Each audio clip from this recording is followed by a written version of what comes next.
it can work. I'm just saying I don't know the reality of it, like how realistic that is for most women. I just don't see that happening for most women. All right, let's go. Let's do it. No, I gotta be prepared.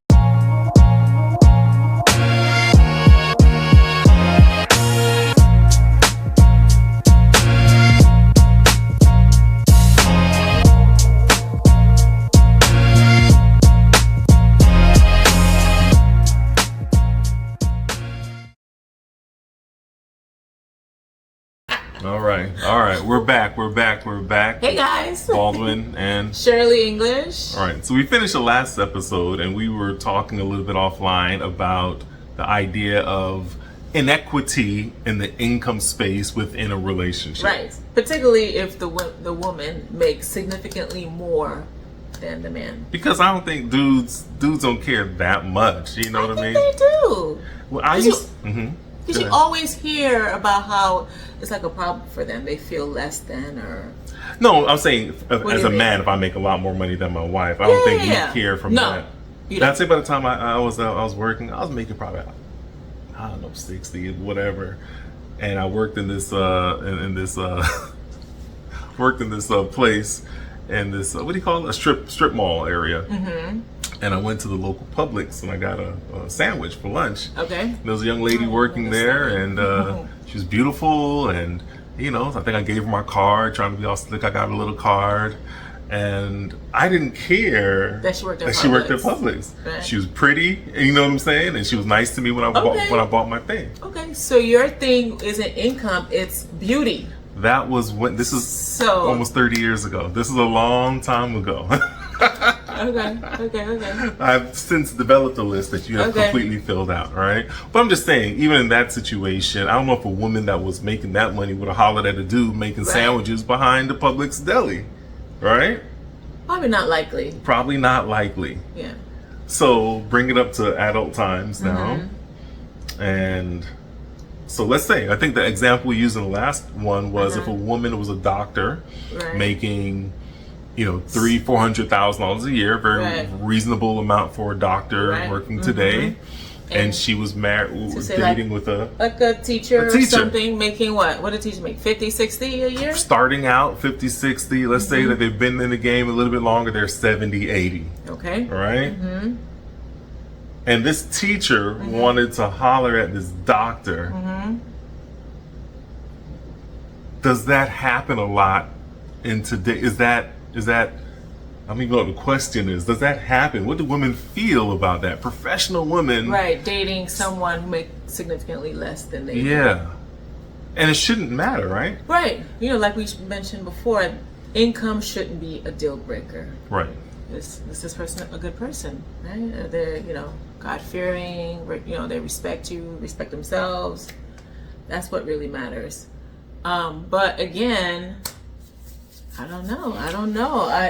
I'm thinking, again, when 20 years ago or whenever, we were dating, I'm not thinking in my mind, oh, is this guy, how much does he make? Like have a list of, even prior to the list that brought you into my life. Yeah. But there was no mental list of, he has to be, well, maybe a certain height, because, I'm tall, so I didn't want someone who's like significantly shorter than me. They're a little shorter, it wasn't a big deal.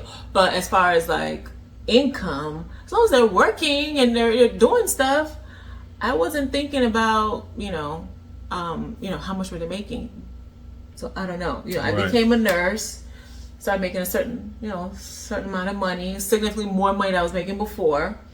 And then when I started dating you, I didn't know how much you made. I mean, for all I know, you could have been making like significantly less than I was. Right. So that wasn't something I thought about. I don't know. So yes. So we were both kind of starting out around that time, and but I do know people, as I'm thinking here, where. And I don't know, I'm not in people's pockets, I don't know, but from the outside, just knowing generally what people make, there will be women that are making more than a man. And I've seen it work many, many times over. Yeah, it can work. So I don't think it's the amount, I think it's really the people. Yeah, the person. Each of them individually. Okay. Oh, I see what you're saying. Is the woman okay right with dating a man that makes significantly less than her. Right. And is the guy secure within himself enough to be okay with a woman making significantly more than he does? Right.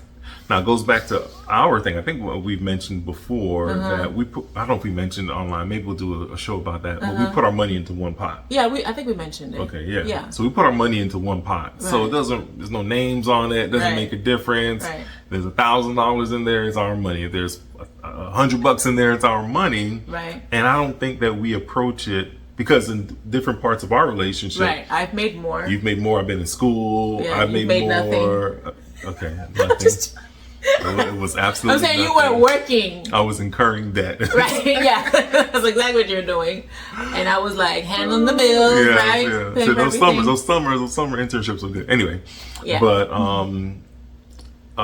and then, when I stayed home with the kids. Yeah. It was like not making anything either. Yeah. It's just what we do. Yeah.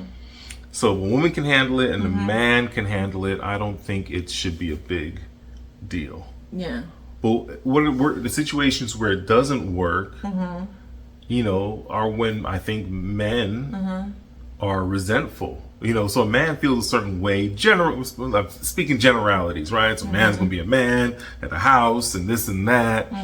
And if your wife is extremely successful, you could feel some type of way. But you shouldn't. I mean, her success should be your success, right? Yeah. Their success as well. It doesn't reflect anything on him, right? So, I mean, at least that's how he should see it. But yeah. I'm sorry, go ahead. No. I was going to look up something. Go ahead. And it was by this lady. She was a former CEO of PepsiCo. Do you remember? You know that lady? You know that story? It just be right there. It was literally in my head. Go ahead. I remember her. Yeah. Remember that story? Yeah, she was the Indian. Yes. Kind of, Indian woman. And she was saying how, she's the CEO of PepsiCo. Yeah. And what was her husband? What did he do? I don't think she ever stated it. But she did make sure to say that even though she was this high-powered woman at work and, kind of bossing everyone around and being everyone's boss and telling them what to do, at home, she still made sure when she got home to, make dinner and do X, Y, and Z. Which is, culturally, right? So listen, there's going to be certain things culturally. Right. And, her mom, I think the story, she came home telling her mom, I think she just became the CEO, or she knew she was becoming the CEO, or it was something big thing was happening at her office, and she rolled in, look up her name. Yeah. And when she rolled into the garage, came into the kitchen, she was telling her mom, I guess her mom was by the house and saying this and that. And her mom looked at her and said, "We need more milk. Go get some." Right. So you can be a high-powered woman, but you gotta still take care of stuff at home. Certain things, yeah. So no, it's not. I don't know who that is. Anyway, so needless to say, she seemed to talk about just understanding who you are out in the street and who you are, at home. Yeah, Indra Nooyi. Yes, that's her name. And it's good. I think you can find her story on the internet. Yeah, you can search it, you can find a documentary. Yeah. So I think once you understand not to lord your profession over the other person, or not to feel diminished because you're not making all that money, you can make it work. I agree. 100% agree. So it's okay, women, if you make significantly more than your husband. If you're, not, date guys, and if they make less than you, that's okay, right? Just it's what's on the inside that counts. Yeah. And the Bible talks about being content, right? The secret of being content in every situation, right? It is really about there are bigger picture things, and Philippians 4:11 verse 13, and a lot of us are familiar with Philippians, where it talks about I can do all things through Christ who gives me strength. But before that, it's talking about being content, right? With everything that you have, whether you're hungry, whether you're full, whatever the case may be. And maybe that goes into this as well, in terms of, not feeling that your spouse needs to do a certain amount of things for you to feel content. The contentment doesn't come from the income. I think the contentment comes from that relationship, the inner peace that you have, the peace at home, not fighting, not being quarrelsome, and all those things and so forth. Not being quarrelsome. Yeah, definitely. Anyway, I'm not gonna. I don't know what that's about. So I used to be a little quarrelsome at the beginning. Definitely kind of evened out. You said you used to be quarrelsome? No, we used to be quarrelsome. I don't know.